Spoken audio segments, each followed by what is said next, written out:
think every young company or old company here in Asia faces a similar challenge when it comes to regulatory compliance and some of the challenges that come along with that. I think I break it down into three parts. The first area I see is around data volume and data structure or data types. We have seen an explosion of data in the last few years. IDC are predicting that by 2025, there will be 163 zettabytes of data that we have generated and replicated. That's 10 times what we see today, which is incredible. On the second side is the data structure. I mean, historically, we have dealt with what we call structured data. And that's been very, very easy to retrieve, to index, and to archive. But the world as we know now is very different. We've moved to unstructured data. And that, of course, is instant messaging, social networking, video, and all the other aspects that we see today. So historically, what we have been very used to is structured data. And structured data, by definition, is easy to store, easy to index, and easy to retrieve.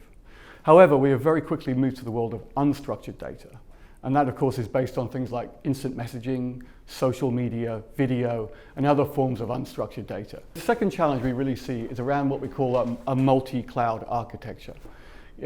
We have moved very much from applications residing on-prem. And we've moved to a situation where corporations are now adopting multiple clouds, both private and public, to house and process their applications and their data. Now, there are many advantages with moving to multi-cloud. Economically, in terms of public cloud, in terms of infrastructure as a service, you can store, you can process, you can retrieve your workloads, all very efficiently and all very effectively. However, saying that, there are growing concerns that there are security and compliance issues with inside public clouds.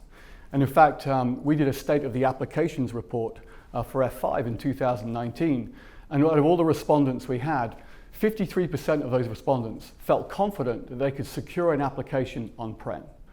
But that went down to 39% of respondents that felt confident they could secure the same application in a public cloud environment.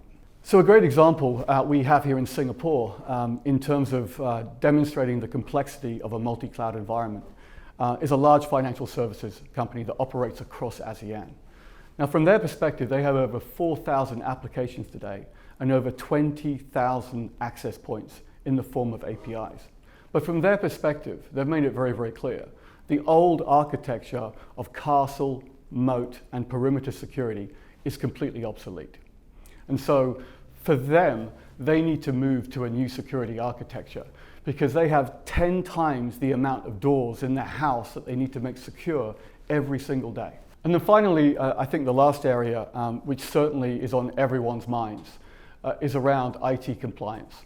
And in Europe, they call it GDPR. In Singapore here, we call it PDPA. And all around Asia, there are their own standards in terms of protecting personal information. And it's really around three areas: breach notification, risk management handling, and also the mishandling of personal data.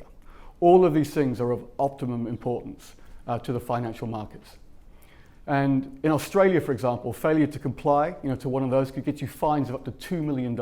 And apart from the regulatory authorities and compliance, there's also an added problem that all of the financial sector here is certainly going through. And that is around encryption of traffic. 70% of all the traffic coming through internet interfaces today is encrypted.